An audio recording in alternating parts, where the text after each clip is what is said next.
गुरुजी प्रणाम। प्रणाम। एक सवाल था। हाँ। अ, आत्मा क्या है? आत्मा का विकास कैसे होता है? और आत्मा का नुकसान किस प्रकार से होता है? और इन सब के बीच जो आत्मिक उन्नति करना चाहता है, हम्म। उस साधक का व्यवहार कैसे होना चाहिए? हाँ हाँ। हाँ, बहुत ही बढ़िया सवाल आपने पूछा है। अम, जो किसी भी आध्यात्मिक साधक के लिए सबसे प्राथमिक और महत्वपूर्ण सवाल है। क्योंकि सबसे पहले तो मैं ये बताऊं कि अध्यात्म, ये जो शब्द है अध्यात्म, अध्यात्म का अर्थ ही होता है आत्मा का अध्ययन या आत्मा को जानना। तो आध्यात्मिक यात्रा का मतलब ही है कि हम कैसे आत्मा को जाने या कैसे आत्मा को उपलब्ध करें, कैसे आत्मा तक पहुंचे।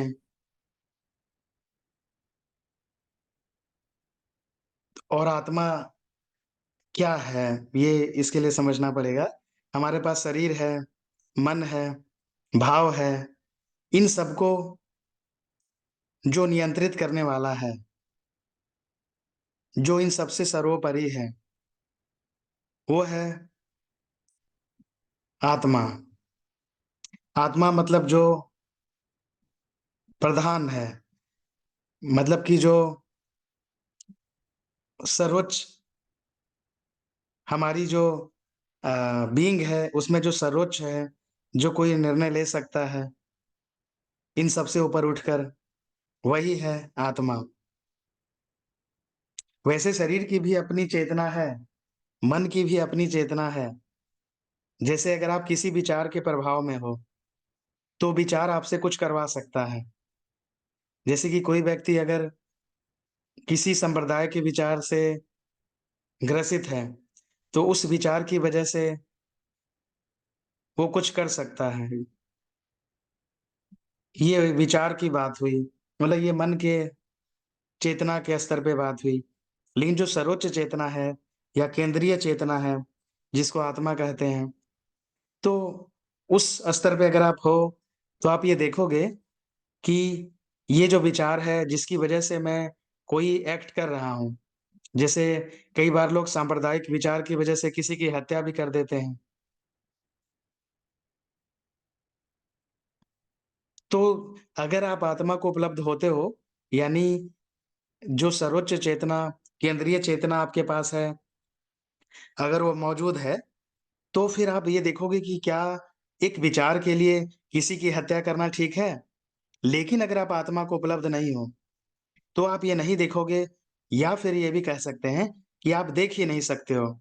क्योंकि इस चीज़ का अभी अ, के बारे में कोई निर्णय लेने वाला जो है, वो मौजूद नहीं है। यानी कि मौजूद नहीं है मतलब वो सोया हुआ है, बेहोशी में है।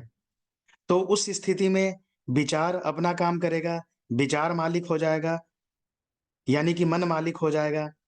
अच्छा, किसी दूसरी स्थिति में शरीर मालिक हो जाएगा। जैसे मान लो कोई चीज़ आपके शरीर को नुकसान पहुँचाने वाली है, और आप कहीं न कहीं इस बात को ज्ञान के रूप में, चेतना के रूप में नहीं, ज्ञान के रूप में जानते भी हो, सुना भी है कि ये चीज़ शरीर को नुकसान पहुँचाने वाली है, लेकिन फिर भी आप उसका इस्तेमाल करते हो। क्यों? और वो इस्तेमाल क्यों नहीं बंद कर पाते हो? भले ही उससे मृत्यु हो जाए, बीमारी हो जाए, क्योंकि केंद्रीय चेतना, यानी सर्वोच्च चेतना, यानी कि आत्मा मौजूद नहीं है, यानी कि सोई हुई है। तो इसलिए ये निर्णय लेने वाला कि ठीक है, भले ही ये चीज़ मेरे शरीर को ठीक लगती हो, लेकिन लेकिन मैं सिर्फ़ क्योंकि शरीर नहीं हूँ, और मैंने सिर्फ़ शरीर को ठीक लगने के लिए किसी चीज़ का इस्तेमाल किया, तो ये मेरी मृत्यु का कारण बनेगा। इस सारे निष्कर्ष पे पहुँचने वाला आत्मा है। लेकिन अगर कोई व्यक्ति आत्मा को उपलब्ध नहीं है, तो फिर वो इस निष्कर्ष पे नहीं आ पाएगा। फिर शरीर की जो चेतना है, यानी शरीर की जो वासना है, वो अपना काम करेगी और आप उसके वशीभूत होंगे, और शरीर जल्दी नष्ट हो जाएगा।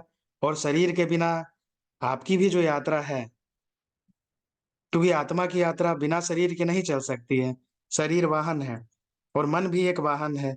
भाव भी एक वाहन है।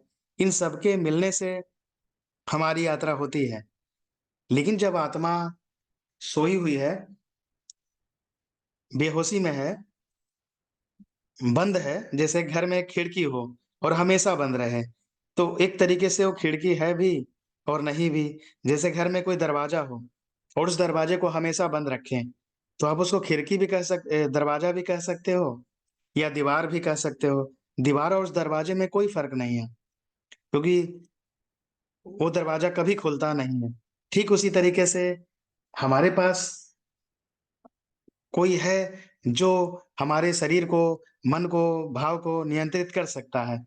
लेकिन अगर वो एक्टिवेट नहीं है, लेकिन अगर वो फ़ंक्शन नहीं कर रहा है, तो फिर शरीर, मन, भाव अपनी-अपनी चेतना के हिसाब से, अपने-अपने फ़ंक्शन के हिसाब से अलग-अलग फ़ंक्शन करेंगे।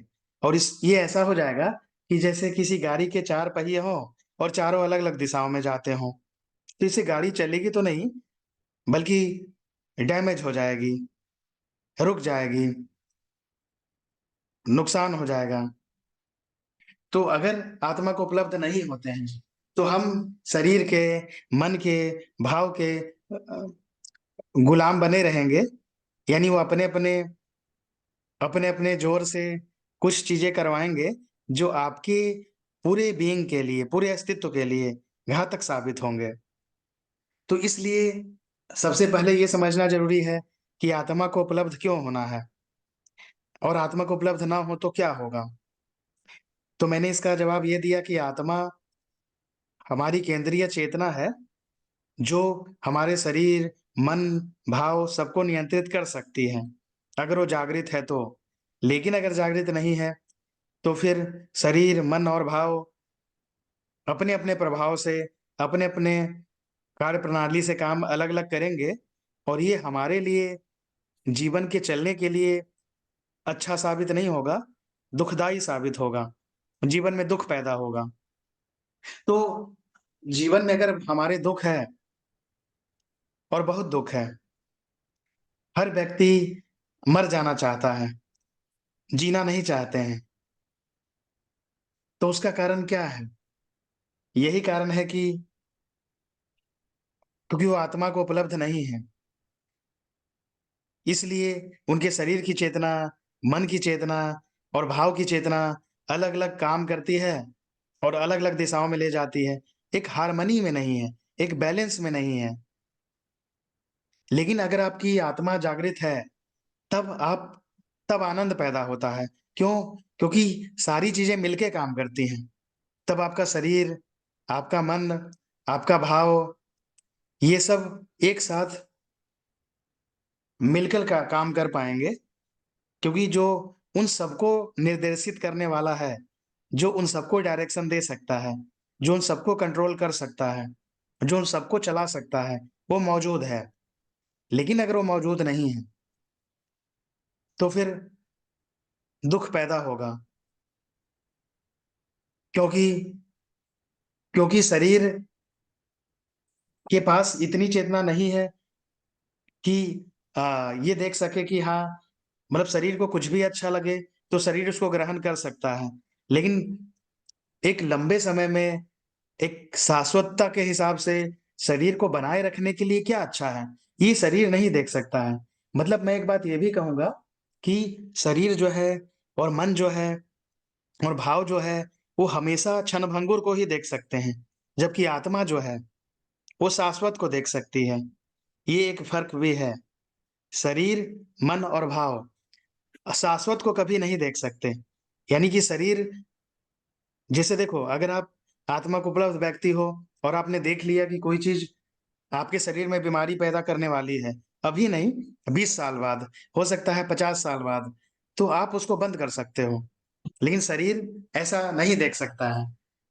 शरीर के स्तर पे क्या है कि अभी मैं किसी चीज़ को इस्तेमाल करता हूँ और ठीक इसी क्षण उसके इस्तेमाल करने पर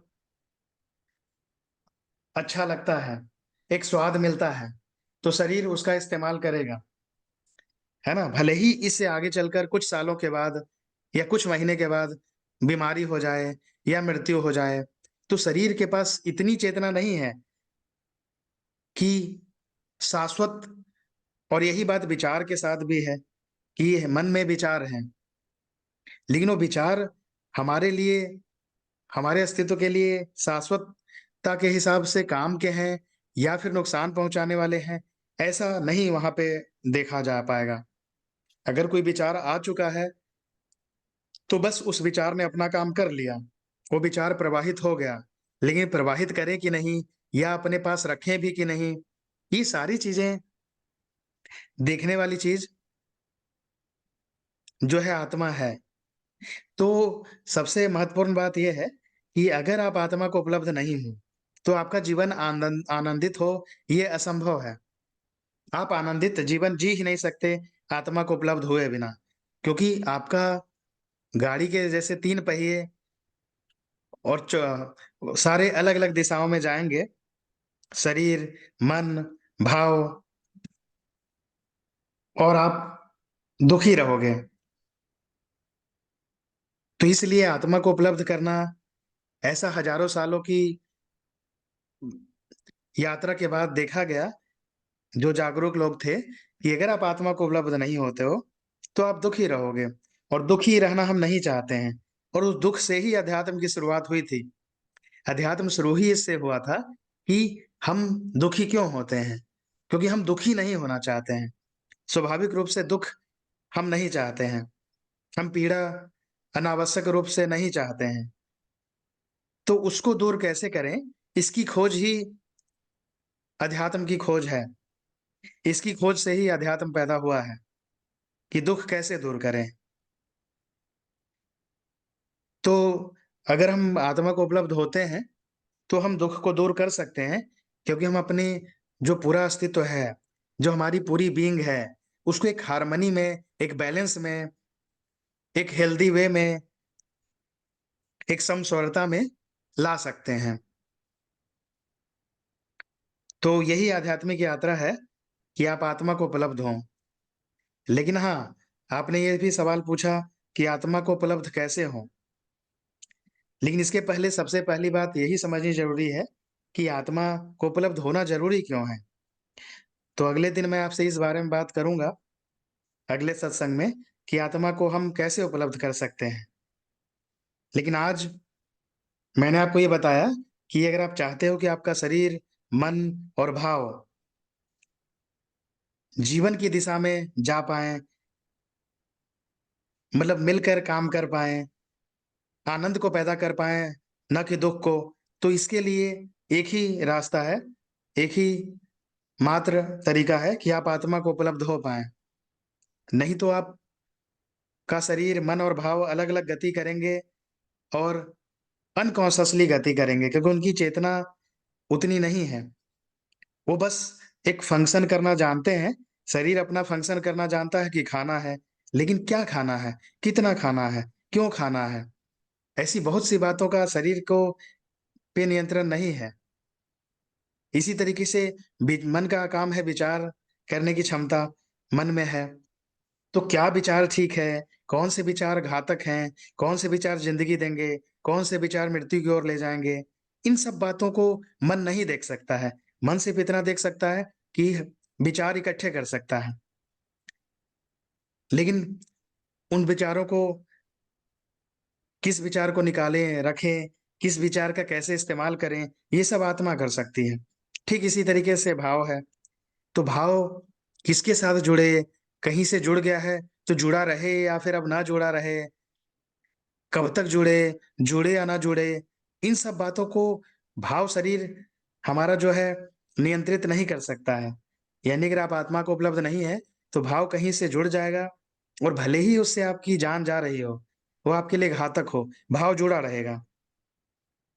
लोग भाव की वजह से मर जाते हैं, सुसाइड कर लेते हैं। लेकिन अगर आत्मा को उपलब्ध है, तो फिर आप देख पाएँगे कि भाव जुड़े कि ना जुड़े, कहाँ जुड़े, कैसे जुड़े, कब तक जुड़े। तो आत्मा को उपलब्ध करना आनंद का स्रोत है, आनंद का एकमात्र उपाय है, और यही आध्यात्मिक यात्रा है कि हम कैसे आत्मा को जान पाएँ, कैसे आत्मा को जगा पाएँ, इसी की पूरी आध्यात्मिक यात्रा है। तो अगले सत्संग में हम ये बात करेंगे जो सबसे महत्वपूर्ण बात है कि उस आत्मा को जागृत कैसे करें, उस आत्मा को उपलब्ध कैसे हों। तो आज इतना ही।